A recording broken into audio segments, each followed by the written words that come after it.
children.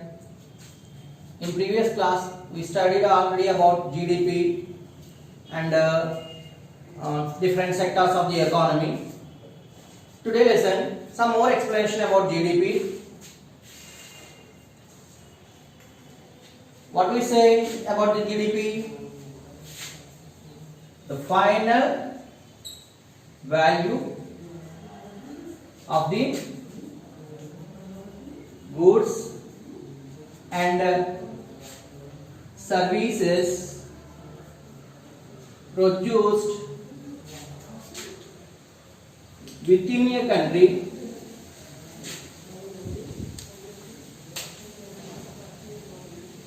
in a financial year.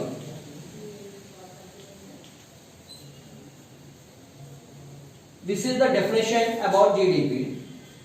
In today's lesson, we can learn how it would be calculated. Okay, are you like dosa? So we taken dosa as an example. To prepare the dosa, what we need? Okay, what we need that black grain. Yes.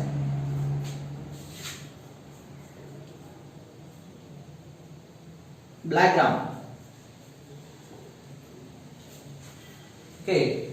How can we get the black gram? This is from the mill. To mill, who supplied it? Farmer.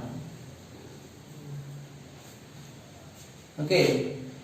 So farmer produced the black gram and he sell that black gram to mill owner at the cost of 2,500. So the value of black gram at the farmer is 2,500. Later the mill owner processed it and sell it to hotelier. Okay. Hotelier. To how much cost? Suppose 3,600. The mill owner processed the 2,500 value black gram and sell it to hotelier at the cost of 3,600. Then that hotelier prepared dosa or idli with this black gram, and so he has some value to this. How much he gained? 5,000. By selling the idli dosa, he earned 5,000. So at the first, the value of this is only 2,500. Later, the mill owner by processing it adds some value, that it become 3,600. Later, hotelier made idli or dosa and finally he earned 5,000. So the total value of that is 5,000. This is the final value. We take into count this only 5,000 in the calculation of GDP. Why? Because suppose these 2,500 and 3,600, these two are included in this 5,000. For that we take only 5,000. Suppose we take into count this both, then it will be double count. Okay. So to avoid that double counting, final value only take into consideration. Okay. Do you understand how to calculate the GDP? Like that, for every item and every service calculated in this way. Value and a quantity. The quantity into value of that good. Total quantity into final value is equal to GDP. Okay. Next, we said that every people are working for earning money. So some are taken up jobs and different types of work. But everyone in the country get the job or work? No. So one who not have any job, that are called unemployed. Unemployed. Okay, some are doing job, but there are also some categories of employment.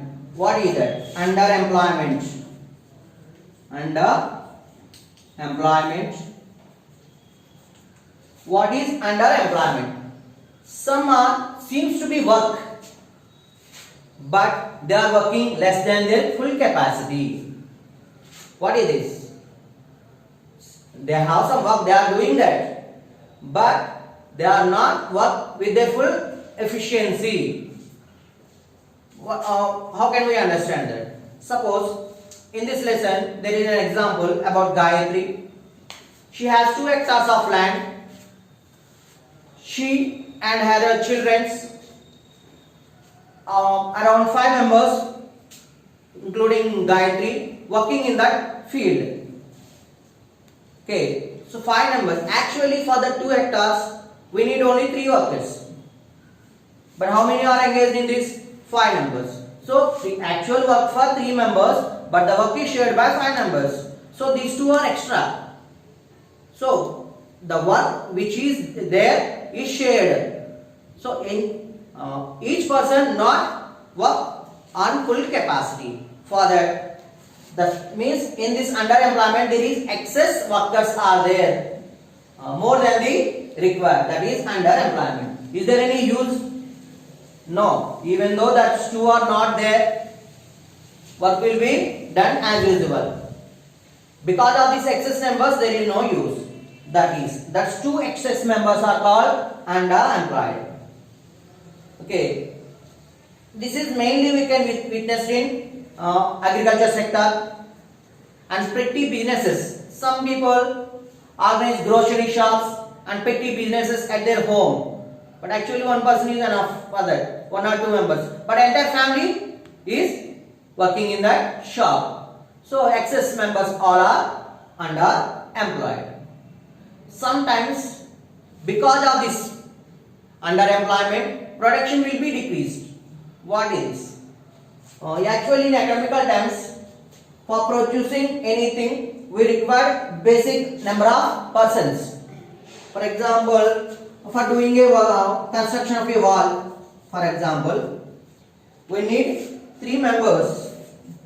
They will complete that wall in 1 day, suppose. But you are engaged 4 persons. Even though 4 persons is there, that wall is completed in that 1 day only. Okay, so by using excess members, nothing use.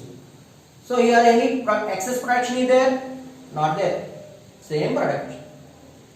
This is called, for example, excess members who are used in this production process, that are called marginal employees.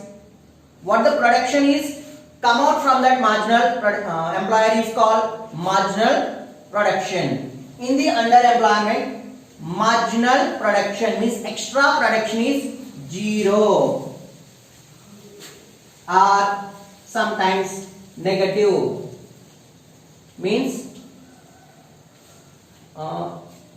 in this I want to use a Telugu proverb in this. మంది ఎక్కువ అయితే మజ్జిగ పలచబడుతుంది. It means if number of people is more, what will happen? The limited quantity only shared among that all. Okay, thick fluid curd we cannot be get in this. In this also there. Understand? So even though extra persons are there, from that there is no extra production because of some extra activities between that persons by talking or some other activities leads to the decreasing of production. So instead of increasing, there is decreasing of production or stable production. So stable means it is 0, there is no extra production. If it is decreasing means it is negative. You understand? That is underemployment. The other name of underemployment is distinguished employment. Distinguished employment.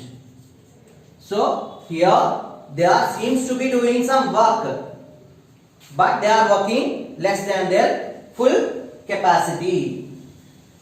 Okay, because of this underemployment, the production is marginal production, means extra production is 0 or negative. The other name of this underemployment is distinguished employment. Okay, next I want to finish this lesson with another small topic, that is organized and unorganized sectors. What is this organized and unorganized sectors? Organized sector, unorganized sector. What is this? We know that industrial units are business units. There is small and medium and large. Here, large scale industrial units which follow the rules laid by government strictly are come under the organized sector. So, large scale units which follow the rules and regulations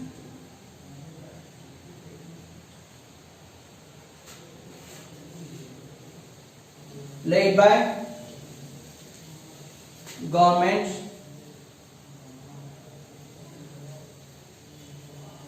are come under the organized sector. In our country, 8% of people engaged in organized sector, 8% employment is provided in this organized sector. Okay, what about unorganized sector? Here, small scale units,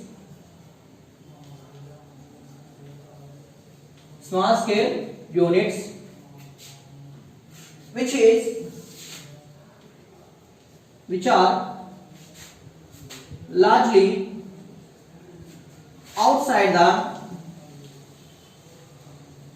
control of government.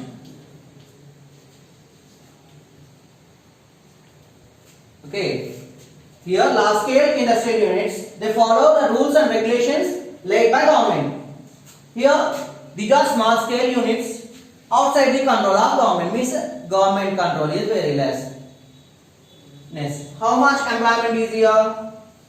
92% are employed in this sector, because all the persons are not get easily that high paid jobs. Most of the people are so engaged in unorganized sector, that is 92%. What about the share of GDP from these two sectors? These 8% employees provide 50% of the GDP. So these 92 also provide 50% of GDP. So here 8% income is equal to 92% income. So you can understand from this how much high income or salary these 8% people can get. Okay. These 8% people get the 50% of the GDP, and these 92% people also provide 50% of the GDP. And what are the other features in these two sectors? Organized sector.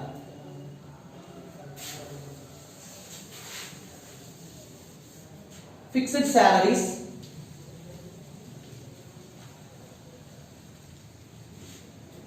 Okay.